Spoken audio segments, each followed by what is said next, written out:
हर एक व्यक्ति अपने जीवन में केवल यही चाहता है कि उसके घर में केवल सुख, समृद्धि और धन की वर्षा हमेशा होती रहे और उसी के लिए वह लगातार प्रयास करते रहते हैं, कुछ न कुछ आगे बढ़ने के लिए मेहनत करते ही रहते हैं।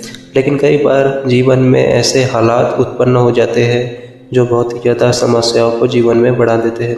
जैसे कि काफ़ी लोगों के जीवन में कर्ज की समस्याएं होती है, किसी के जीवन में कुछ समस्या होती है, तो किसी और के जीवन में कुछ और समस्या होती है। इसी प्रकार हर एक व्यक्ति के जीवन में कुछ ना कुछ समस्याएं अवश्य ही मौजूद रहती है। लेकिन दोस्तों, आज की इस वीडियो में एक ऐसी खास प्रयोग के बारे में हम आपको बताएंगे जिसको अगर घर में कर लिया जाए तो उस घर में कोई भी कष्ट उत्पन्न नहीं होता है।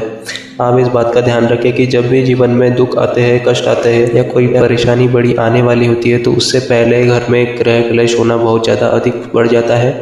बात बात पर लड़ाई झगड़े आदि सभी चीज़ें होने ही लग जाती हैं। सभी लोग आपस में एक दूसरे के शत्रु जैसे हो जाते हैं और बस वहीं से परेशानी खड़ी हो जाती है। इसलिए सर्वप्रथम घर को सुरक्षा घेरे में ले लाना बेहद आवश्यक है। तभी जीवन में खुशियाँ आती है, तभी सुख जीवन में आता है। तो दोस्तों, आपको करना इस प्रकार है कि इस प्रयोग को करने के लिए आपको चूल्हे की राख जो होती है वह लेकर आनी है। आपको बता दें कि हर एक चीज़ की जो भस्म होती है उसके बहुत से अधिक प्रयोग होते हैं। जैसे कि लौंग की भस्म का अगर तिलक लगाया जाता है तो उसी प्रकार जीवन में शत्रु कम होने लग जाते हैं। तो सबसे पहली चीज़ तो यह है कि अगर आपके जीवन में शत्रु बहुत ज़्यादा अधिक परेशान करते हैं तो आप रोज भगवान हनुमान के सामने 5 लौंग कपूर की सहायता से जलाना शुरू करें और इसका रोज तिलक अपने माथे पर किया करें। ऐसा करने से जितने भी शत्रु आपके जीवन में होते हैं वह शक्तिहीन हो जाते हैं या फिर कुछ भी आपका बिगाड़ नहीं पाते हैं। अब दूसरी चीज़ यह है कि अगर आपके घर में बहुत ज़्यादा लड़ाई झगड़े कलेश आदि वगैरह बहुत अधिक होता है और आपका अपने खुद के घर में ही अगर मन नहीं लगता है तो आप समझ जाए कि आपके घर में कहीं ना कहीं नकारात्मक शक्तियाँ बहुत ज़्यादा अधिक मौजूद है जो आपको परेशान करना चाहती है और आपको परेशान और दुख लगातार दे रही है। क्योंकि यह जो नकारात्मक शक्तियाँ होती है यह अदृश्य होती है और घर में कहीं ना कहीं वास बनाकर इस प्रकार छुप कर बैठ जाती है कि वहाँ पर रह रहे लोगों को लगातार ही परेशान करती रहती है। यही वजह होती है कि सब कुछ यह चीज़ें होने के बावजूद मन में एक विकार सा उत्पन्न होने लग जाता है और ना चाहकर भी कुछ समझ में नहीं आता है, जिससे मन बेचैन होने लग जाता है और रातों की नींद उड़ जाती है। तो ऐसे में आपको बिल्कुल भी घबराने की आवश्यकता नहीं है। जितने भी प्रकार की नकारात्मक शक्तियाँ होती है आपको केवल इतना करना है कि चूल्हे की जो राख होती है जब खाना बना लिया जाता है तो उस पर छींटे मारकर अग्नि को शांत किया जाता है। तो आपको बता दें कि जो चूल्हे की राख होती है यह अग्नि तत्व पर और जल तत्व से मिलकर शक्तिशाली बन जाती है।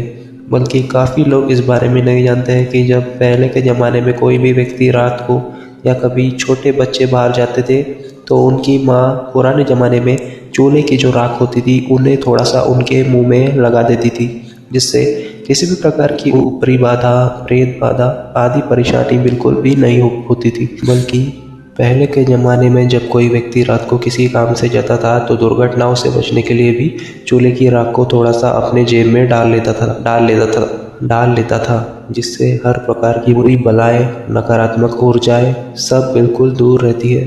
लेकिन आजकल काफ़ी लोगों के घर में चूल्हा उपलब्ध नहीं रहता है, तो आप कहीं पर किसी से जाकर जहाँ पर चूल्हा उपलब्ध रहता है वहाँ से थोड़ी सी राख आप लेकर बस आ जाए। क्योंकि यह सबके घर में तो उपलब्ध नहीं होता है, लेकिन फिर भी बड़ी आसानी से कहीं ना कहीं अवश्य ही मिल जाता है। बस इस प्रकार का आपको ध्यान रखना है कि उस चूल्हे की जो राख है उससे खाना पका हुआ होना चाहिए। बस वही राख आपके काम की है, तो बस वही राख आपको लेकर आ जाना है और उसी राख में आपको थोड़ा सा शहद मिलाकर, थोड़ा सा दूध मिलाकर और थोड़ा सा पानी मिलाकर आपको एक गाढ़ा सा पेस्ट बना लेना है। एक गाढ़ा सा पेस्ट तैयार कर लेना है और इसी पेस्ट से फिर आपको अपने घर के हर एक मुख्य दरवाजे पर ओम लिखकर स्वास्तिक बना देना है।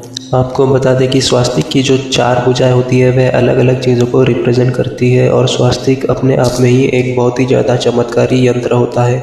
लेकिन इसका कोई भी लाभ इसलिए नहीं मिल पाता है क्योंकि इसे नकली सिंदूर से, ऐसे ही केमिकल से, ऐसे ही पेन आदि से बनाया जाता है, तो इसका कोई भी लाभ नहीं मिल पाता है। आप इस बात को जान लें कि ये जो यंत्र होते हैं इन्हें अगर खास स्याही से, खास चीज़ों को जड़ी बूटियों से तैयार करके अलग अलग विधि से इन्हें सिद्ध किया जाता है और अगर इसी प्रकार इन्हें बनाया जाता है तो यह यंत्र बिल्कुल सिद्ध होकर कार्य करना शुरू कर देता है। जिस प्रकार हमने आपको बताया कि चूल्हे की राख से स्वास्तिक अगर आप बनाते हैं तो फिर आपके घर में किसी भी प्रकार की कोई भी नकारात्मक ऊर्जा कभी भी प्रवेश नहीं कर सकती है। बल्कि अगर आपके घर में कोई नकारात्मक ऊर्जा वास करती भी है, क्योंकि काफ़ी लोग इस चीज़ से परेशान रहते ही हैं, तो बस आप इस स्वास्तिक अपने आपके घर के मुख्य दरवाजे पर या फिर जहाँ पर आप सोते हैं वहाँ के कमरे के जो दरवाजे पर जो गेट है वहाँ पर भी आप अगर स्वास्तिक अंदर की ओर बना सकते हैं। इस बात का आपको ध्यान रखना है कि जो बिल्कुल मेन गेट है वहाँ पर स्वास्तिक आपको बाहर की ओर लगाना है,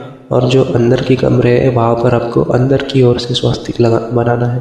इसे आप छोटा सा ऊपर की ओर नीचे की ओर किसी भी प्रकार से बना सकते हैं। बस इतना करने मात्र से ही सभी प्रकार की संपूर्ण नकारात्मक ऊर्जाएं दूर होती है, और इस यंत्र के प्रभाव से जो भी व्यक्ति इस यंत्र के प्रभाव में रहता है तो उसका मन बिल्कुल शांत रहता है और निर्विघ्न उसके कार्य संपन्न होते हैं। यानी कि जो उसके मन में मनोकामनाएं चल रही होती है वह निश्चित ही पूरी होती ही चली जाती है। तो ठीक है दोस्तों, हम उम्मीद करते हैं कि आपको हमारे आज की इस वीडियो की महत्वपूर्ण जानकारी समझ में आ गई होगी। दोस्तों, अगर आपको किसी भी प्रकार की कोई भी समस्या या परेशानी है तो आप हमें सीधा नीचे कमेंट में लिखकर पूछें, हम आपके सवाल का जवाब जरूर देंगे। इसके साथ दोस्तों, अगर आपको वीडियो अच्छी लगी तो आप सभी इस वीडियो को लाइक करें और अपने सभी दोस्तों और रिश्तेदारों के साथ शेयर करें ताकि उन्हें भी ज्ञान मिल सके। इसी प्रकार की और वीडियोस को देखने के लिए आप हमारे इस चैनल को भी सब्सक्राइब करें और उसके साथ में लगी घंटी को भी दबाएं, ताकि भविष्य में हमारे आने वाले हर नए वीडियोस की जानकारी आपको हमेशा मिलती रहे। तो ठीक है दोस्तों, अब मिलते हैं आपसे अगली वीडियो में। तब तक के लिए धन्यवाद। जय मां काली।